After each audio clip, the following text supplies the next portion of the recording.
정치권 관심 뉴스들 진단해보는 나이트 포커스. 오늘은 김근식 전 국민의힘 비전전략실장, 김준일 뉴스톱 수석 에디터 두 분과 함께하겠습니다. 어서 오십시오. 안녕하세요. 예, 안녕하십니까. 자, 한동훈 국민의힘 비대위원장이 취임 이후 처음으로 여당 의원총회에 참석했습니다. 4월 10일까지 완전히 소모되겠다며 총선 승리 의지를 밝혔는데요. 이 발언 듣고 오시겠습니다. 제가 국민의힘에 온다고 하니까 저에게 너무 빠르다? 이미지를 그렇게 소모하면 안 된다? 너는 소모당할 것이다? 이렇게 충고하셨습니다. 지금은 아니다라고요. 저는 4월 10일까지 완전히 소모되겠습니다. 저는 이번 총선은 누가 더 국민에게 절실하게 다가가느냐에 대해 승부가 달려있다고 생각합니다. 음모론을 퍼뜨린 세력, 사사건건 국민의 앞길, 정치의 앞길을 막는 세력, 우리는 아닙니다. 우리는 절실하게 승리하고 싶고 그 이유는 그래야만 지금 이런 독주, 이런 무법천지를 막을 수 있기 때문입니다. 네, 4월 10일까지 완전히 소모되겠다. 그래서 총선에서 이기겠다. 이 얘기를 지금 듣고 오셨는데요. 오늘 김근식 실장님 어떻게 들으셨습니까? 애초에 이제 한동훈 비대위원장이 이제 전격적으로 국민의힘에 이제 비상대책위원장으로 온다고 했을 때 이런저런 논란이 있었습니다만 한동훈 본인의 고민이 제일 컸지 않겠습니까? 그때도 한동훈 비대위원장이 법무장관으로서 국민들에게 인기 좋은 셀럽이었고 미래가 탄탄히 보장될 수 있는 이런 사람이었는데 정치를 전혀 해보지 않은 입장에서 급작스럽게 집권 여당의 비상대책위원장을 온다고 했을 때 본인이 상당한 과감한 모험을 하는 거거든요. 그러니까 제가 예전에도 어디 방송에서 올인이라고 표현했습니다만 자기 모든 걸 던진 거죠. 그러니까 4월 10일 날 총선의 결과에 따라서는 잘 나가던 국무위원, 젊은 국무위원, 법무부 장관 한동훈이 정치적 미래가 완전히 초토화되면서 망할 수가 있는 것이고요. 또다시 미래가 열릴 수도 있는 그런 상황이기 때문에 본인이 모든 걸 버려서 그 독배가 될지 성배가 될지 전혀 알 수 없는 이 상황을 결국은 과감하게 수용한 거기 때문에 저는 본인 입장에서 충분히 저런 입장을 가질 수밖에 없다. 4월 10일까지 모든 걸 다 버리고 소모될 때까지 노력을 해서 자기 스스로의 정치적 미래와 국민의힘의 승리, 그리고 윤석열 정부의 승리를 위해서 매진하겠다는 각오를 그 누구보다도 본인이 절실하다고 생각합니다. 그래서 본인의 절박한 심정을 비대위원장 입장에서 4월 10일까지는 완전히 소모되겠다는 아주 비장한 각오를 밝힌 거라고 해석이 됩니다. 예. 자, 한동훈 위원장, 연일 정치개혁 공약들을 내놓고 있는 이런 상황인데 오늘 5번째 공약이 나왔습니다. 정치인들이 출마 전에 그 출판 기념회 많이 하지 않습니까? 여기서 이제 정치 자금을 좀 모으는 이런 관행들이 있었는데 이거를 없애겠다. 이렇게 이제 밝혔거든요. 어떻게 보십니까? 그러니까 한동훈 위원장의 어떤 정치 개혁에 관심은 조금 뭐 이제 많은 건 알겠어요. 근데 하나하나 내놓는 게 이게 이 타이밍에 왜 나오지? 그리고 이게 정말 필요한 건가? 뭐 이런 생각이 듭니다. 그 전에 뭐 내놨던 거 제가 다른 방송에서 비판했는데 의원 정수 줄이는 거. 대한민국의 모든 정치 전문가, 정치학자, 정치학 교수 이런 분들은 국회의원 수 늘려야 된다고 얘기를 합니다. 그럼 의원 보수 총액을 동결을 하고 거기 그만큼 의원 수를 늘려가지고 예를 들면 OECD 평균으로 한 맞추려면은요 한 470명 돼야 돼요. 대한민국에다 인구 10만 명당 의원 수 이거 다른 나라하고 비교를 하면은 그러니까 적은 거예요. 근데 무조건 이제 줄인다라고 하는 건데. 이것도 마찬가지입니다. 그러니까 출판 기념회를 통한 정치 자금 수수가 문제라고 뭐 말하는 거고 이거는 노웅래 의원 이제 거기에서 이제 돈 몽투 뭐 수수하고 뭐 이걸로 지금 저격을 한 것 같은데 자, 대한민국의 정치 신인들 어떻게 정치 자금을 모으죠? 이를테면은 이게 현역도 많이 하지만은 새로 출마하는 정치 신인들이 그나마 이거를 정치 자금을 모을 수 있는 게 이게 출판 기념회예요. 그러니까 현역들은 그러니까 예를 들면은 뭐 이를테면은 본인들이 정치 후원금 모으잖아요. 선거가 있는 해에는 3억까지 모을 수 있습니다. 평소에는 1억 5천만 원 모을 수 있고요. 그리고 심지어는 대선, 지방선거 본인이 출마하지 않는 지만은 이런 선거에도 그렇게 더 3억까지 모을 수가 있어요. 그러니까 이런 게 불공정이라고 얘기를 하는 거예요. 현역하고 이를테면 정치 신인하고의 장벽들. 그러니까 이런 것들을 입을 모아서 지금 다 얘기를 현역이 너무 압도적으로 유리하니까 정치 신인들이 할 수 있게 해달라는 거. 뭐 이런 것들을 하면은 아 정치에 대한 이해도가 상당히 높구나 이렇게 하는데 이런 거는 되게 표피적인 겁니다. 이거를 안 하면은 이거 출판기념회를 안 하면은 그러면 불법 정치 자금이 없어집니까? 그러니까 이거는 너무 그러니까 각을 세우려고 억지로 좀 쥐어짜서 만드는 그런 공약 같습니다. 네, 현실적으로 들어가 보면은 뭐 신인들의 어떤 정치 참여에 도움이 되는 순기능도 좀 있을 수 있다. 이런 부분 좀 간과됐다는 얘기도 해주셨는데, 그런데 이것도 입법 과정을 통해서 다 돼야 되는데 사실 민주당이 다수 의석이라 현실적으로 힘들지 않습니까? 지금 한동훈 예. 비대위원장이 내놓고 있는 정치개혁 시리즈는요. 네. 총선 승리 이유를 겨냥한 것이죠. 그러니까 지금은 이 국민의힘의 비대위원장으로서 국민의힘이 민주당보다는 훨씬 더 정치 개혁에 선제적이고 절박하게 이야기를 하겠다는 걸 국민한테 의지를 밝힌 겁니다. 1호부터 5호까지. 그러니까 그게 지금 당장 하겠다라고 해서 실천될 수 있는 게 아니고 네. 이러한 정치 개혁의 강력한 의지를 피력함으로써 국민의힘이 총선에 승리해서 과반 이상을 가지면 그 과반 이상의 어떤 그 숫자를 가지고 네. 여야가 협의해서 논의를 하겠다는 것으로 받아주시면 될 것 같고요. 우리 김주진 에디터께서 말씀하신 이게 좀 순기능과 역기능이 있다는 말씀을 충분히 이해를 하면서도 저는 그래서 한동훈 장관의 저 발언에 대해서는 그렇게 출판기념일을 통한 정치 자금을 받는 걸 근절하겠다는 이야기가 정치 신인까지를 겨냥해서 뭐 정치 신인의 그야말로 정치 자금 수수할 수 있는 내용들을 뭐 완전히 봉쇄하겠다는 게 아니고 이 이야기는 타겟이 주로 현역 의원들의 출판기념일입니다. 그렇지 않겠습니까? 네. 제가 물어보진 않았습니다만, 그러니까 만약에 김준희 수석 에디터께서 말씀하신 그런 문제를 제기하면 현역 의원의 정치자금 수수용으로 변질돼 버린 출판기념회는 금지하는 법안을 만들면 됩니다. 그리고 지난번에 그 정치개혁으로 이야기했던 그 금고 이상의 실형이 확정이 되면 그 재판 기간 동안에 세비를 반납하겠다는 것도 예. 우리 수석 에디터께서 저한테 다른 방송에서 비판하셨는데 그것도 불구속 상태에 하는 것은 그 당시 불구속 상태에서 의정 활동을 하면 되기 때문에 그것까지 하는 건 아니고요. 구속된 상태에서 재판이 진행되고 대법에서 유죄 판결이 받으면 그 세비를 반납하겠다는 거기 때문에 구체적인 논란의 그 내용에 들어가면 구체적 강론을 만들어 가지고 국민들이 납득할 수 있는 내용을 충분히 설명될 수 있다. 그렇게 오해는 안 했으면 좋겠다는 예, 말씀입니다. 알겠습니다. 오늘 발표한 5번째 정치개혁 카드 평가까지 들어봤고요. 이제 이런 가운데 여당 일각에서 총선 승리를 위해서 김건희 여사의 명품 가방 수수 의혹 관련한 직접 사과가 필요하다. 이런 주장이 오늘 나왔죠. 한동훈 비대위원장으로 처음으로 조금 진전된 입장을 보였는데요. 듣고 오시겠습니다.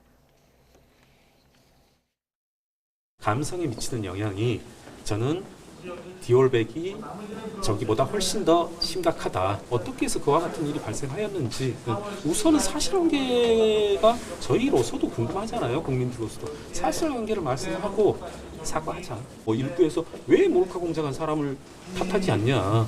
대단히 부적절하고 법률적으로도 심각한 사안임에도 불구하고 그 사람들한테도 요구하는 건 있겠지만 더 중요한 건 우리 여사님 관련이다. 자꾸 이제 김혜경 여사는 또 뭐 김정숙 여사는 이런데 우리 당이 국민의힘이 국민들에게 우리 국민들에게 도덕성을 보여주기 위해서는 비교하지 말자. 그 문제는 기본적으로는 함정 몰카이고 그것이 처음부터 계획된 것이 맞습니다. 그렇지만 그 전후 과정에서 분명히 아쉬운 점이 있고 국민들께서 걱정하실 만한 부분이 있었다고 저도 생각합니다. 자, 조금 전 들으신 김경률 비대위원 발언뿐 아니라 이수정 위원과 현역인 하태경 의원도 오늘 같은 주장을 내놨는데요. 자, 한동훈 위원장은 그동안 이게 몰카 함정이다. 자, 이런 함정에 걸린 거다. 이런 입장을 견지했었는데 오늘 얘기를 들어보면은 이건 기본적인 입장을 견지하면서도 전후 과정에 분명히 국민들께서 걱정할 부분이 있다고 저도 생각한다. 이렇게 입장이 조금 진전이 됐거든요. 어떻게 들으셨습니까?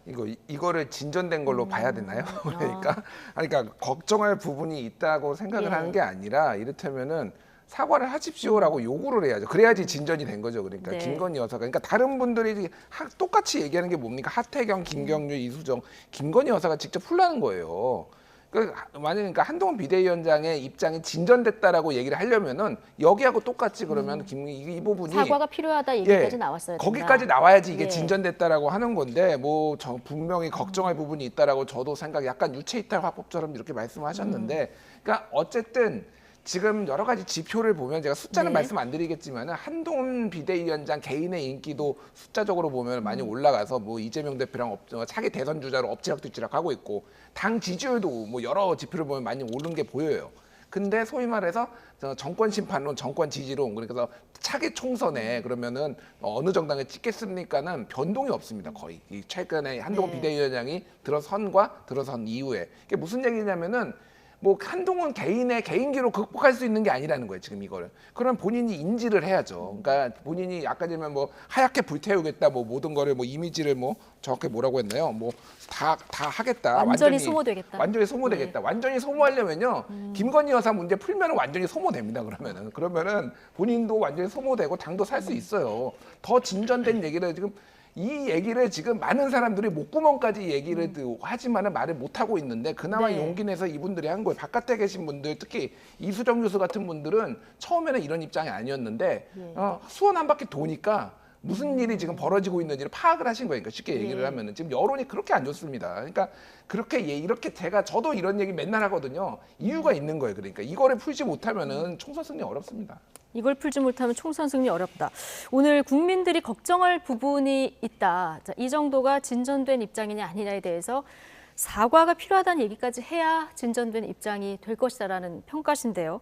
어쨌든 그동안 어떤 수직적 당정 관계에서 좀 탈피해야 된다는 얘기가 예. 계속 나왔었고 오늘 한 위원장 발언이 그래도 대통령실하고 조금 다른 결의 발언이 나왔단 말이죠. 자, 이게 어떤 정치력의 시험대가 될 거란 분석도 있는데 어떻게 보십니까? 그러니까 뭐 김주진 레드께서 예. 말씀하신 건 이제 최종 목표를 말씀하신 것이고요.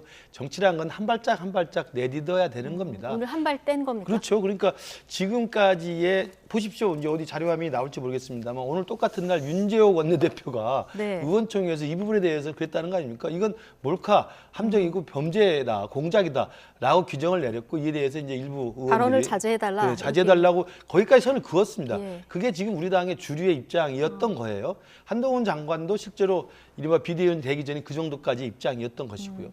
그러나 지금 비대위원장 역할을 수행을 하고 좀 지난 상태에서 이 부분에 대한 똑같은 질문에 대해서 거기서 한 발짝 나간 거 아니겠습니까?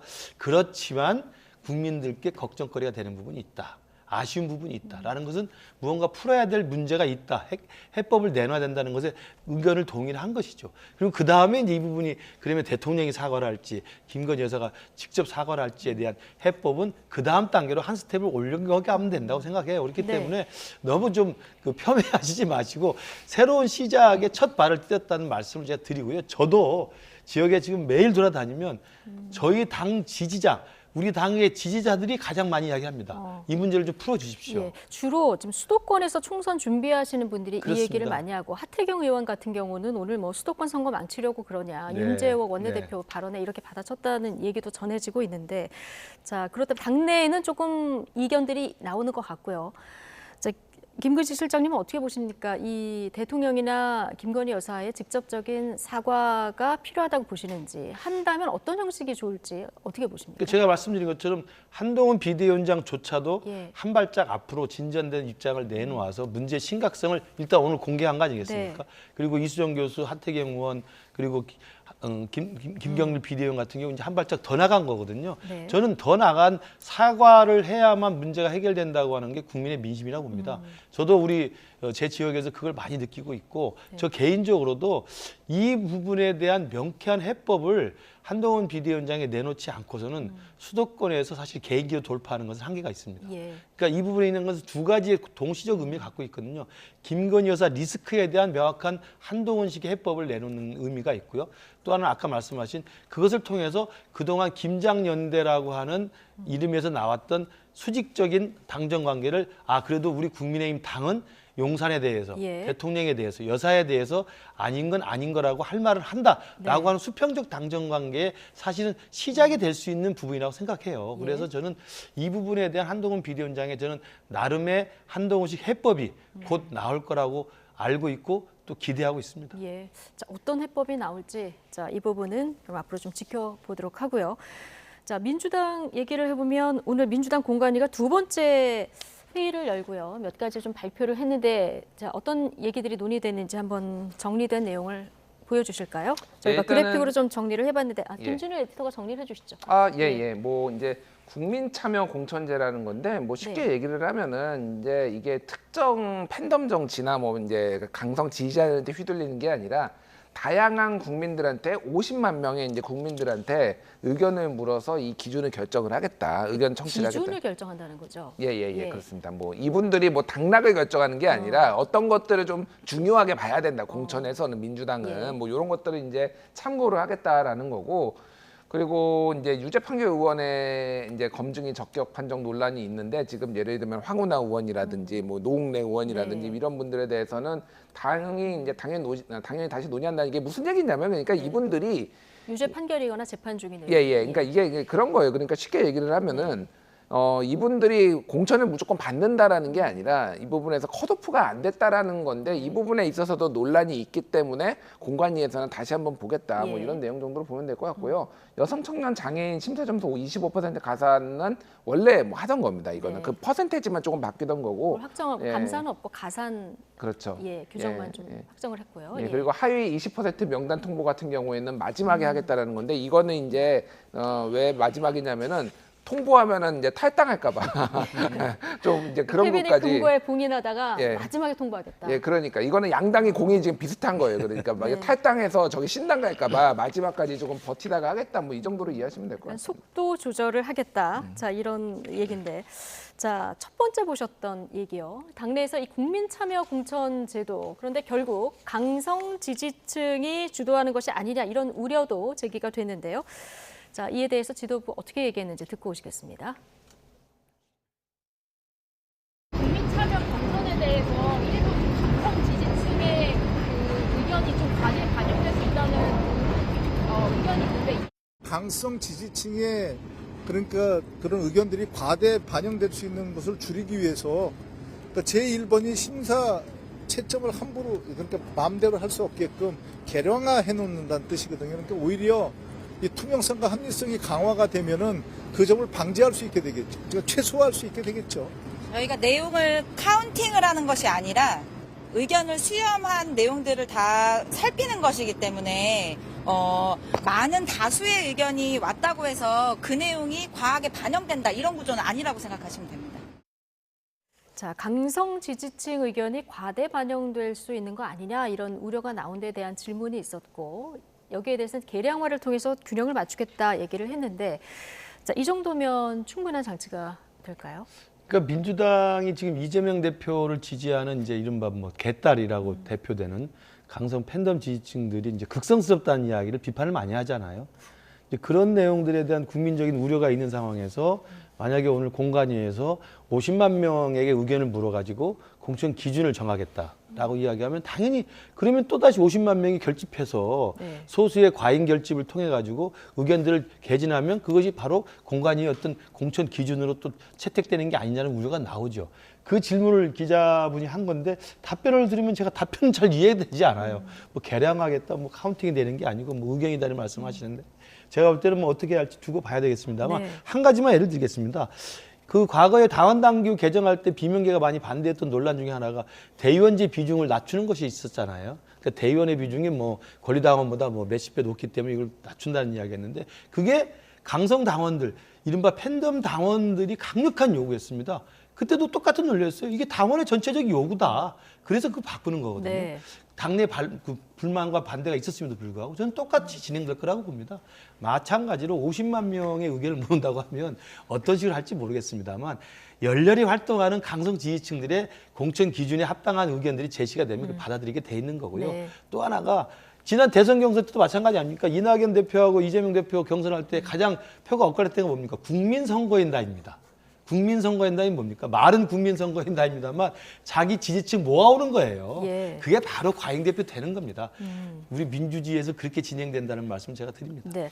요거는 좀 보론을 차원을, 보론을 해야 될 것 같은데 그러니까 민주당이 시스템 공천이라고 지금까지 얘기를 했는데 네. 그 내용을 들여다보면은 정량 평가보다 정성 평가가 너무 많아요. 그러니까 주관적인 게 많습니다. 뭘 물어보니 이를테면 이런 거예요. 국회의원 뽑는데 정체성 항목이 있습니다. 그러니까 정체성을 어떻게 이게 소위 말해서 민주당의 정체성에 어울리는 사람이냐 아니냐라는 건데 이게 소위 말해서 수박 논쟁을 불러일으키는 거거든요. 자의적으로 얘는 민주당 정체성에 막 어울리지 않는 사람이 이런 식으로 지지자들이 규정하고 기여도 이를테면은 뭐 도덕성 같은 경우에 이제 아주 구체적으로 규정을 만들 수가 있는 거고 뭐 당선 가능성, 의정 활동 능력 뭐 이런 건데 이게 되게 모호하다라는 말을 많이 들었어요. 그래서 컷오프된 사람들이 도대체 이게 이런 기준이 도대체 뭐냐 이게 그래서 이런 오늘 식으로 공천 기준을 국민 의견을 들어서 결정하겠다 이런 게 나온 겁니다. 개량화하겠다라는 게 아까 전에 개량화. 김병기 예. 의원 얘기였잖아요. 네. 그러니까 이거가 너무 모호하다라는 얘기를 많이 들으니까 국민 의견도 듣고 조금 더 정성 평가보다는 정량 평가로 좀 만들겠다라는 겁니다. 그래서 저거를 꼭 부정적으로 볼 필요는 없고 예를 들어 50만 명이 들었는데 주로 강성당원 얘기를 했는데 자 이재명 대표랑 가까운 순으로 해주세요. 뭐 이런 거가 그러면 채택이 되겠습니까? 그런 네. 얘기를 한다고 하더라도 예. 그러니까 이거는 좀 지켜볼 필요는 있는데 어쨌든 그 문제점에 대해서 조금 보완을 하겠다 정도로 이해하시면 될 것 같아요. 알겠습니다. 앞으로 이제 보완해서 내용이 어떻게 채워질지를 좀 지켜봐야 되는 대목이고요. 자, 이재명 대표 어제 당무에 복귀한 이런 상황인데요. 그 피습당했을 때 현장에 동행했던 기자들하고 오늘 첫 그 기자 간담회를 가졌는데 오늘 비공개다 보니까 여러 가지 얘기들이 많이 나왔어요. 먼저 총선 목표에 대해서는 151석. 자, 일당은 일당인데 지금보다는 좀 적은 151석을 목표라고 얘기를 했고요. 출마 지역에 대해서 물어보니까 지역구로 나가야지 어딜 가겠냐 이렇게 얘기했으면 인천 계양을에 나간다는 이런 얘기인데 그러면 이제 명룡 대전 성사는 되는 겁니까? 저 지역구에 대해서 오늘 아마 기자간담회에서는 아직까지는 뭐 개항을 고집하는 것으로 좀 전달이 되고 있습니다. 저는 이 부분에 대해서는 민주당 내 일각에서도 최근까지 좀 기다려 보셔라. 이재명 대표가 불출마할 수도 있다. 네. 이런 오늘 식의 전략적 불출마 질문이 안 그래도 나왔는데 그렇습니다. 너무 예. 모르겠다 이렇게 대답했거든요. 그렇습니다. 그러니까 그동안에도 민주당 내에서 상식적인 생각을 하는 사람이라면 원희룡 전 장관이 자객공천을 이야기하면서 개항을에 가서 붙겠다고 어디든 따라가겠다고 이야기를 하면 사실은 이재명 대표로서는 굉장히 곤혹스러운 입장일 것이고 예. 그리고 실제로 지금 이재명 대표의 민주당이라는 게 이른바 이재명 대표 사법 리스크 때문에 그동안에 당내 분란에 시발이 된 거 아니겠습니까?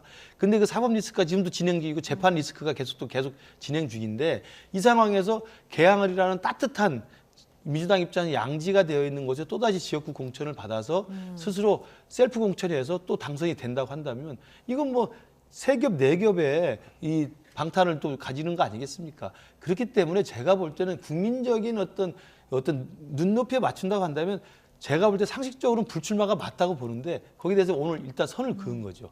저는 네. 그런 면을 보면 이재명 대표가 이번에 있어서는 안 될 피습 사건 이후에 당무에 복귀한 이후에도 과거의 이재명 대표에서는 전혀 변한 게 없다. 네. 그리고 친명 비명 사이에 논란이 됐던 그 수많은 이 사법 리스크에 대한 본인의 입장 그리고 국민들이 따가운 시선 이것에 대해서는 여전히 자신의 방탄이 필요하다는 입장을 밝히고 있어서 좀 안타깝다는 생각을 합니다. 예, 정봉주 전 의원이 그 불출마 가능성 포함해서 여러 가지 가능성이 열려 있다 이런 얘기를 했었는데 최종적으로 어떻게 결론이 날 것 같습니까? 근데 이거는 진짜 전략적인 판단 같아요. 네. 그리고 이제 현역 의원이고 어쨌든 당대표기도 하지만은 보통 현역 의원들이 미리부터 내가 불출마할 거다 이런 식으로 하면은 안 됩니다. 여러모로 그러니까 당 지역에서의 문제도 생기고 뭐 여러 문제가 있고 전략적으로 판단해야 되니까 만에 하나 불출마를 하더라도 본인이 또 마지막에 숙고해서 그러니까 딱 필요한 타이밍에 해야 되는 거지 미리 흘리고 안 흘리고 이거는 좋은 게 아니고 어떤 국회의원도 그런 식으로 하진 않아요. 그러니까 저는 불출마 가능성이 완전히 죽어 있다고 보지 않습니다. 그러니까 예를 들면은 대표직 사퇴하라, 통합비대위 구성하라라는 것에 대해서 답변을 안 하고 있잖아요. 그거에 네. 대해서는 사실상 거절하면은 뭔가를 본인이 희생하는 거를 내놓아야 되는 이런 어떤 압박을 받고 있다라면 그거를 불출마로 결정할 가능성도 있어요. 네. 그러니까 뭐 지켜보면 될 것 같습니다. 그 부분. 네. 자, 이외에 어떤 얘기들이 나왔는지 저희가 그래픽으로 정리를 해봤는데 함께 보면서 좀 얘기를 나눠볼까요? 자, 비명계 지역구에 친명계 인사들의 자객공천 논란이 있었고 이에 대한 질문에 자객공천은 언어 도단이다. 지금 뭐 공천을 했냐, 공정하게 경쟁 붙이는 건데 왜 자객공천이라 말하는지 모르겠다 이런 답변이 있었고요. 친명계 출마 관련해서는 소위 친명계라 불리는 나랑 가까운 사람들이 오히려 더 많이 떨어지지 않았냐.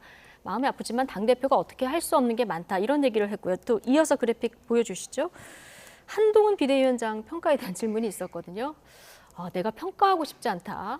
아니다, 말을 안 하겠다. 오늘 이렇게 얘기를 했고요. 그리고 586 용태론 관련 질문에는 민주화 운동한 게 잘못된 것도 아니고 공천에서 잘라야 할 그게 이유냐. 그래서 여기서 선을 그은 이런 발언들이 나왔습니다.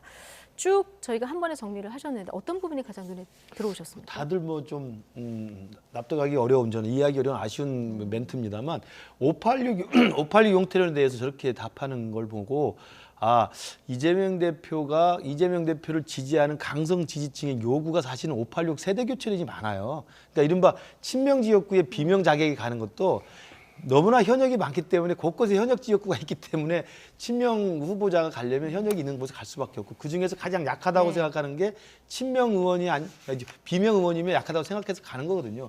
근데 전반적인 제가 들어보면 민주당 내 큰 그 새로운 신진 세력의 입장은 이제 586 그만 좀 해라라는 겁니다. 586이 사실은 386에서 586, 686까지 돼서 30년 한 거 아닙니까? 30년 동안 카르텔 형성해서 민주당의 기득권 세력이 됐으면 새로 정치를 하려는 사람들도 이제는 길을 터줘야 된다는 게 대부분의 생각이에요. 그리고 그러한 분들이 이재명 대표 주위에 많이 있다고 저는 들어서 알고 있습니다. 그런데 이재명 대표가 금방 586 용태를 하는 게 문제가 없다. 용태를 할 필요가 없다라고 이야기를 하면 저는 정말 이재명 대표를 지지하는 민주당 내 강성 지지층 요구하는 좀 다른 건데 저는 그렇게 묻고 싶어요. 민주화 운동한 게 잘못이라서 586 용태를 주장한 게 아니고 민주화의 공은 충분히 느렸고 30년 동안 그걸로 세탕, 삼탕을 하고 있으니 이제는 좀 길을 터달라는 세대 교체 요구거든요.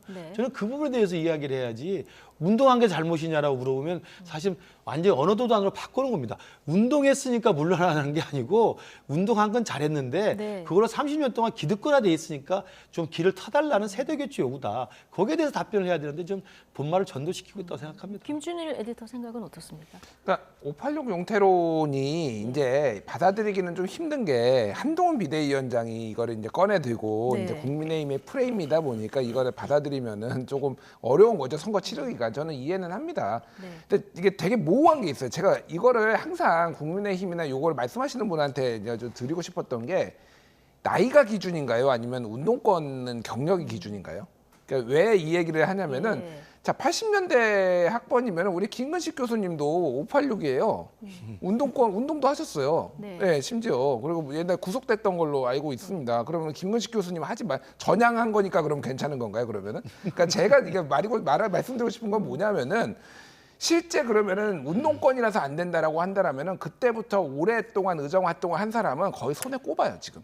지금. 그러니까 예를 들면은 뭐 이인영, 뭐 임종석, 예를 들면 우상호 의원 지금 출마 안 한다고 하잖아요. 그래서 지금 뭐 이제 김민석, 뭐 예를 들면 그리고 뭐 이제 예를 들면 저기 마포의 정청래. 그러니까 대여섯 명밖에 없어요, 사실. 그리고 지금 사실 586들 중에 의원 되신들 중에 초선 의원도 많습니다.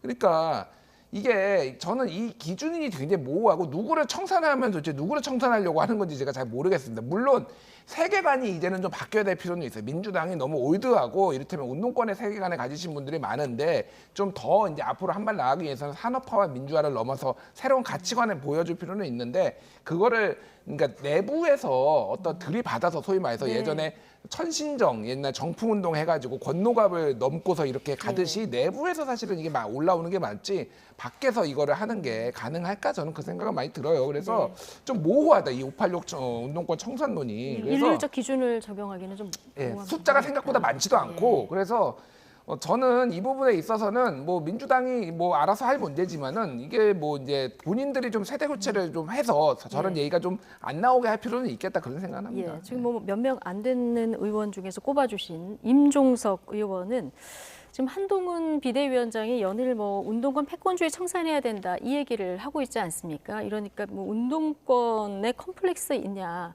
또 동시대 선후배들에게 좀 미안함을 갖는 게 예의 아니냐 이렇게 또 반론을 냈던데요. 자, 이거 어떻게 들으십니까? 586 청산론에 대해서 우리 김준수 수석이 말씀하신 몇 명 안 된다고 꼽아주신 분 있잖아요. 그분이라도 물러나는 게 좀 맞다고 봐요. 저는 그것도 굉장히 큰 의미가 있다고 봅니다.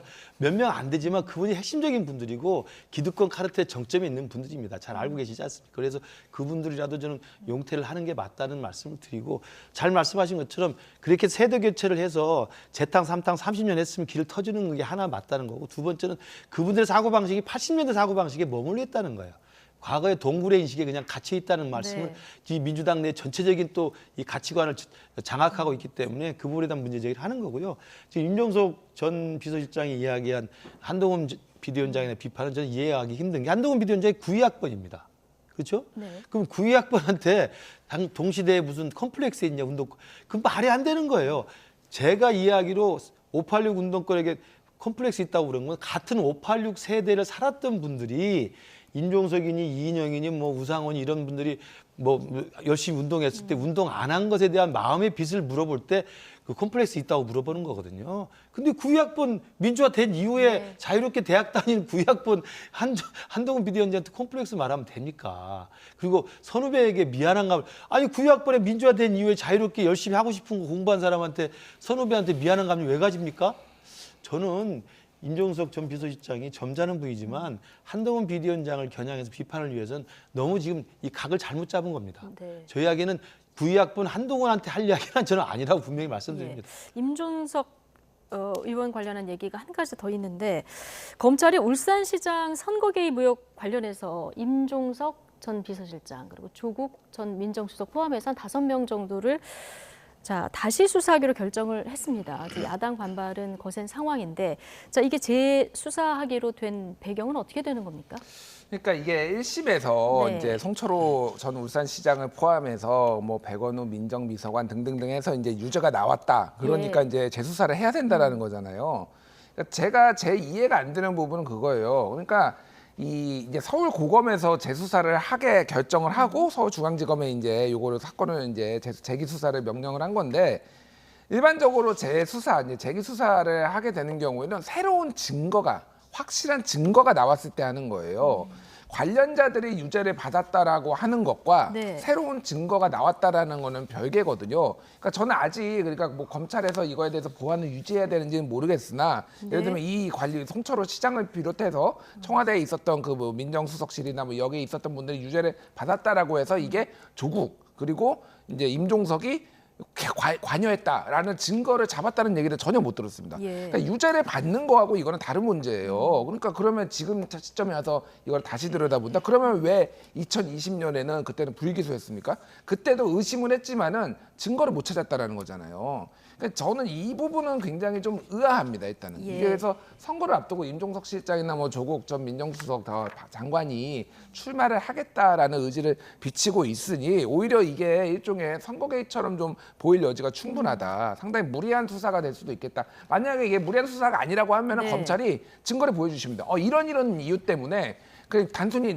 관련자들의 유죄가 아니라 그때도 관련자들은 다 혐의 가지고 봤는데 지금 달라진 게 아무것도 없다라는 겁니다. 그 부분을 지금 하지 않으면 이거는 굉장히 검찰이 무리하다라는 비판을 받을 수밖에 없을 것 같아요. 뭔가 검찰이 새로운 증거를 가지고 있느냐 없느냐 이 부분이 좀 핵심이 될 것 같다는 말씀도 해주셨는데 당장 당사자들 반발은 거셉니다. 임종석 전 대통령 비서실장은 오늘 YTN 뉴스라이브에 출연해서 검찰의 재기수사 명령에 대해서 어처구니 없고 유감스럽다 이렇게 강조했는데요. 이 얘기 듣고 오시겠습니다. 정말 어처구니 없고 유감스럽습니다. 아무리 검찰 정권이라지만 검찰이 주머니 든 공깃돌도 아닐 텐데 이렇게 마음대로 이러니까 검찰 독재 소리를 듣는 겁니다. 어떤 상황이 바뀌지도 않았는데 특히 저와 관련한 부분들은 이미 뭐 한병도 의원이랄지 다 무죄가 났는데 다시 수사를 재개하겠다? 명백한 정치 탄압이고 저는 단호하게 맞서 싸울 겁니다. 임종석 전 비서실장이 오늘 뉴스라이브에 출연해서 다른 이슈로 얘기를 하던 중에 저 속보가 떠서 좀 앵커가 질문을 했고 거기에 대한 답변을 지금 듣고 오신 건데 명백한 정치 탄압이다. 조국 전 장관도 정말 검찰 끝도 없는 칼질이 지긋지긋하지만 나오라고 하면 나가서 조사 받겠다 이런 입장인데요. 어떻게 보십니까? 그렇죠. 뭐 나오라면 나가서 조사 받는 거죠. 그러니까 이미 한번 시작된 사건이라는 울산시장 그 선거 개입 사건이기 때문에 그때 이미 아마 2020년에 문재인 정권 검찰에서 수사를 했던 거잖아요. 정리가 돼서 지금 1심 판결이 이미 나와 있는 관련자들 사건입니다. 그런데 지금 우리 국민의힘에서 항고를 했고 그러니까 1심의 불기소가 부당하다 해서 항고를 했고 지금 이번에 검찰에서 1심 판결에 실형 선고가 나왔기 때문에 그 내용에 새로운 사실이 있었기 때문에 저는 재수사 명령을 했다고 생각을 합니다. 지금 이현석 검찰총장 체제에서 그런 명백한 새로운 증거거나 아니면 기소할 만한 충분한 유죄 혐의가 입증될 만한 피의 사실이 없다고 한다면 괜히 재수사를 명령을 내렸겠습니까? 저는 그렇지 않을 거라고 보고요. 네. 저는 당당하게 이분들 임종석 실장이나 조국 전 장관이나 당시 그 사건에서 핵심 정점에 의혹이 있었던 분입니다. 네. 당시 비서실장이었고 당시 민정수석이었기 때문에 그랬던 분이기 때문에 그 당시 수사도 다 받았잖아요. 조사 다 받고 불기소 처분을 한번 받았던 분들인데 또 정당한 절차에 의해서 항고를 했고 검찰이 다시 재수사를 명령을 했다고 한다면 다시 수사를 받으면 된다고 생각합니다. 그래서 수사를 받아서 또다시 혐의가 없으면 다시 또 기소가 안 되는 거고요. 만약에 재수사를 했는데 그때 당시 없었던 것이 새로운 증거가 나오거나 새로운 혐의점이 나온다고 한다면 검찰이 알아서 판단할 거라고 봅니다. 항고나 재항고가 있을 때 상급 검찰청에서 그렇죠. 판단을 해보고 이게 수사할 필요성이 있는지 없는지 결정을 한 거니까 서울고검이 오늘 고검이죠. 결정을 네. 했고 이걸 이제 서울중앙지검이 들여다보게 되는 상황인데 자, 어떻게 수사가 이어질지 이건 좀 지켜봐야 될 것 같습니다. 자, 오늘 이런 일도 있었는데요. 윤석열 대통령이 전북특별자치도 출범식에 오늘 참석을 했었는데요. 자, 참석자들하고 일일이 악수를 나누던 과정에서 진보당 강성희 의원하고 이제 악수를 하는 일이 있었고요. 근데 여기서 자, 국정 기조를 바꿔라 이 얘기를 하면서 손을 안 놓는 이런 일이 있었고요. 그러다 보니까 조금 뒤에 화면이 나오겠습니다만은 경호원에게 강제로 퇴장당하는 일이 있었거든요. 이게 과잉 경호냐 아니면 정치사상 유례없는 무례냐 여러 가지 논란이 좀 되고 있는데 어떻게 보십니까? 일단 저기 보십시오. 지금 영상 지금 보이는데 웃을 일이 아닌데 네. 손을 안 놨다라고 얘기를 하고 있는데 이미 손 떨어져 있어요. 네. 잠깐 얘기했다가 그리고 국정기조 바꾸십시오 얘기를 한 거고. 그러니까 지금 가장 중요한 게 경호원들이 하는 게 뭔가요?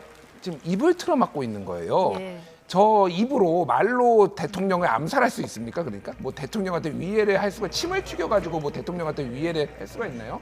그러니까 쉽게 얘기를 하면은 거추장스럽고 듣기 싫은 소리 하니까 끌어내겠다라는 겁니다. 그리고 본인이 계속 저거 나가면서 얘기를 하는 게 내가 걸어 나가겠다. 좀 손대지 마라라고 하고 있는데 저렇게 끌어내는 겁니다. 그러니까 이게 대한민국의 지금 국회의원 헌법상의 이게 권리가 보장된 국회의원한테까지 이 정도로 할 거면은 도대체 대한민국 일반 국민들은 어떻게 보는지 좀 걱정되고 의심스럽고 자 그냥 이건 다른 걸 떠나가지고 저기에 어느 대통령이라도 대입을 해보십시오. 저걸 비판을 안 할 수가 있으니까 문재인 대통령이 이를테면 국민의힘 의원이나 보수정당 의원이 저렇게 했다라고 문재인 대통령이 끌어냈다. 뭐 누군가가 했다. 뭐 이재명 만약에 대통령이 됐다라고 당선이 돼가지고 했다라고 하면은 저걸 비판 안 할 수가 있나요? 저는 민주주의의 위기라고 봅니다. 그러니까 듣기 싫은 얘기는 안 듣겠다라는 거예요. 예전에 오바마 대통령이 본인을 향해서 막 소리 지른 사람한테 끌어내려고 하니까 내비 두십시오라고 하면서 얼마나 품격 있게 대응을 했는지 그거를 좀 돌이켜봤으면 좋겠습니다. 네. 강성희 의원은 짐승처럼 내몰렸다 오늘 이런 얘기도 했는데 오늘 뭐 좀 과도한 경호였다고 보십니까? 과잉 경호라고 봅니다. 네. 그러니까 저는 저 두 가지 문제를 지적하고 싶은데요. 하나는 저 진보당의 강성희 의원도 A를 벗어난 건 분명히 맞아요. 대통령 입장하는 행사 다 알지 않습니까? 네. 그러면 대통령 입장할 때 중앙 그 통로를 갈 때 당연히 아는 정치인들이나 기관장들 악수하고 지나갑니다. 그러면 그냥 악수하고 목례하고 간단한 의례적 인사하는 겁니다. 근데 작정한 듯이 와가지고 국정기조를 바꾸라는 말을 했고 그 정도 한두 번을 또 들었죠, 대통령. 당연히 듣는 거 아니겠습니까? 웃으면서 듣는 장면이 나오잖아요. 들으면서 계속 그 말을 반복하니까 손을 놓고 다른 데로 계속 진전을 했던 겁니다. 그런데도 그 뒤에서 계속 소리를 지르기 때문에 이 문제가 사단이 생겼다는 말씀을 드리고 그렇기 때문에 첫 번째 진보당의 강성희 의원이 지금 진보당에 딱 한 분 있는 현역 의원 아닙니까? 네. 그래서 진보당의 정치적 존재를 보여주기 위해서 했는지 모르겠습니다만 상당히 의도를 갖고 이 국정기조를 바꾸라는 것에 대한 주장을 계속 했던 것 같고. 그런데 지금 모습을 보시지만 저렇게 끌고 그렇죠. 나가야 될 일이냐. 그래서 제가 두 번째 이런 말씀드리고 비판도 싶은 좀 것은 있는 것 같아요. 그렇다고 해서 그냥 지나가면 될 일인데 예. 그 경호팀이 저렇게 입을 틀어막고 거의 강제로 끌어내리는 건 제가 볼 때 과잉 경호라고 생각이 들고요. 저건 예. 대통령에 대한 저는 비판이라기보다는 경호실이 너무 과잉해서 대응한 것이다. 네. 저런 것들이 사실 하나하나가 쌓여서 대통령의 권위주의적 의식과 이미지를 만들어내는 거거든요. 저는 경호실에 대해서 저는 상당한 점검이 필요하다고 생각합니다. 네, 경호실에 대한 상당한 점검이 필요하다. 자, 여기까지 들었습니다. 마지막 주제 짧게만 다뤄볼 텐데 개혁신당이 공약 하나를 오늘 내놨습니다. 이준석 개혁신당이. 지금 현재 노인들 지하철 타면 무료로 타게 돼 있는데 이걸 없애고 월 10,000원씩 연 12만 원 쓸 수 있는 교통카드를 지급하겠다는 건데 자, 대한노인회에서 즉각 또 반발을 했습니다. 이 공약은 어떻게 보십니까? 일단 이 문제는 누구도 지금 해법을 제시하지 못하고 있고요. 이게 이제 세 가지 층위가 있어요. 네. 하나는 이제 전두환 정권 때 처음 생겼거든요. 그때 이제 무임승차 이제 그때는 65세 이제 노인이라는 거의 인구 전체의 한 3%밖에 안 됐는데 예. 지금은 20%에서 30%, 좀 몇 년 지나면 이제 30%까지 되거든요. 이게 큰 부담이 되니까 그리고 계속 고령화되고 있는데 언제까지 이거를 둘 거냐 그러면은 적자가 쌓여가는. 예, 적자도 쌓여가고 이를테면은 뭐 이런 부분이 있는 거가 하나가 있고 이 적자에 대해서 책임이 누가 있느냐. 예. 이거를 지자체가 지금 하고 뭐 지금 다 떠안고 있는데 왜냐하면 서울 지하철 공사니까 서울시 산하기관 예를 들면 뭐 대구도 마찬가지로 이런 식으로 그런데 이게 사실은 노인복지법 그러니까 복지와 관련된 중앙 정부의 이제 법에 이게 규정이 돼 있기 때문에 중앙 정부가 책임져야 된다 이런 얘기가 있었거든요. 그거의 해법으로 그러면 무임승차 자체를 없애버리고 카드를 줘가지고 이거를 할 수 있게 하겠다. 그러니까 연 1년에 12만 원, 한 달에 10,000원씩 이제 교통카드 같은 거를 이제 지급을 하겠다라는 겁니다. 그래서 이거에 있어서는 저는 굉장히 좀 도발적인 거다. 그리고 이제 실제 이제 좀 도발이 된 거죠, 일종의 노인회가. 그런데 이거가 정말로 논의도 못할 거냐, 저는 그렇게 생각은 안 해요. 그러니까 왜 그러냐면은 지금 형평성 문제 이준석 대표가 계속 정강정책위원장이 얘기를 하는 게 서울에 있는 사람들은 많이 이용하고 그러면은 다른 지하철이 없는 데에서는 이거는 또 노인복지에 형평성이 안 맞는다라고 얘기도 하는 거니까 아예 그러면 일괄적으로 주자라는 거는 저는 그 부분에 있어서는 충분히 검토할 만하다라고 하는데 이거를 이 무임승차를 폐지하겠습니다. 이렇게 기자회견에 딱 그러니까 그 폐지가 너무 강렬한 거예요. 근데 이거는 의도적으로 조금 전략적으로 이 부분을 확 끌어올려 보겠다. 논의 테이블을 끌어올려 보겠다라고 한 거고 거기에 이제 대한노인회가 좀 반응을 한 것 같아요. 네. 예. 좀 도발적이지만 논의는 좀 해볼 필요는 있겠다라는 의견도 주셨는데, 자, 이 공약의 내용뿐만 아니라 지금 이준석 신당에서 독자적인 공약들을 이제 앞으로도 계속 내놓을 텐데, 자, 이렇게 지금 뭐 지하철 무임승차를 이렇게 바꾸겠다는 이 안만 해도 지금 5개의 어떤 제3지대에서 신당을 만들려고 하는 그룹들이 다 같은 생각은 아닐 것 같거든요. 그렇죠. 이렇게 되면은 앞으로 여러 가지 공약이 나올 때마다 제3지대 합당에 어떤 영향이 있을지, 자, 이 부분도 궁금합니다. 지금 이준석 그 정강정책위원장이 내놓는 걸 보면 상당히 이제 논쟁거리가 되는, 그러니까 사실 주목도가 높은 이 공약들을 내놓고 있는데, 그걸 공약으로 지금 미리 발표를 하면요, 지금 말씀하신 것처럼 제가 볼 때는 지금 5개 그룹들이 각자 도생하면서 정당을 만들고 있는데 나중에 빅텐트가 쳐지든 아니면 합당을 해서 새로운 당을 만들든 다시 논의를 시작해야 됩니다. 그런데 왜 그럴까요? 제가 볼 때는 독자 길로 가겠다는 저는 간접적인 선언이라고 생각합니다. 내가 이 길을 갈 거고 나는 정해진 길로 가는 이 정책들을 이렇게 논란이 되는 것들을 고집하면서 갈 거니까 나하고 의견이 같이 같은 하든지, 분만 그렇죠. 같이 할 거면 내 밑으로 와서 같이 하든지 아니면 각자 알아서 해라 라는 것을 저는 간접적으로 시사하는 거라고 보고요. 그렇기 때문에 지금 낙준연대도 쉽지 않다. 그다음에 각각의 지금 제3지대에 있는 이 신당들이 새로 합치기가 쉽지 않다라고 이야기가 나오는 게 가장 높은 지지율로 보이고 있는 이준석 대표의 개혁신당이 가장 앞서가면서 굉장히 다른 정당들과 제휴하거나 연대하거나 연합할 의미에서는 가장 소극적인 태도를 보이거든요. 다른 정당은 굉장히 적극적인데 그런 내용들이 아마 지금 그 정치적 계산이 아닌가 싶고요. 저는 저 지하철 노인 그 무상복지에 대한 무임승차에 대한 폐지 논란은 굉장히 도발적이긴 합니다만 전반적인 우리 재정 운용이라든지 복지의 보편성, 복지의 형평성을 생각한다면 논의는 시작할 만하다고 생각합니다. 예, 김준일 에디터 생각, 이준석 전 대표가 지금 독자적인 나의 행보를 가고 있다. 자, 이렇게 얘기하셨는데 동의하십니까? 그 완벽하게 동의하지 않고요. 한 반쯤은 동의합니다. 예, 그러니까 이거의 신당의 논의의 주도권은 내가 잡겠다라는 거고 사실 다른 정당에서는 이런 정책 논의가 많이 못 나오죠. 안 나오고 있거나 다른 이유로 여러 가지 이유로 뭐 이제 다른 일정이 있으니까. 그런데 우리가 이를테면 당원도 제일 많어. 지지율도 제일 높아. 이를테면 뭐 정책도 많아. 그러면은 이거는 우리가 주도권을 쥐어야 되는 거 아니야라는 걸로 이제 해석을 하는 게 맞는 것 같은데 그렇다고 완전히 그러면은 그러니까 이런 거예요. 그러면 국민의힘에서 내놓는 정책에 대해서 국민의힘 의원들 120명은 다 동의합니까? 그러니까 동의 안 할 수도 있는 부분이 있는 거죠. 그거는 조율을 해가면 되는 거지. 그러니까 너 동의 안 하면 너 나가. 뭐 이런 식으로 되는 건 아니고 그거는 일단 주도권을 잡고 가겠다. 주도권을 잡고 가겠다라는 거는 뭐 명확해 보입니다. 알겠습니다. 나중에 조율도 가능하다. 예. 오늘 두 분 말씀은 여기까지 듣겠습니다. 김근식 전 국민의힘 비전전략실장, 김준일 뉴스톱 수석 에디터 두 분과 함께했습니다. 고맙습니다.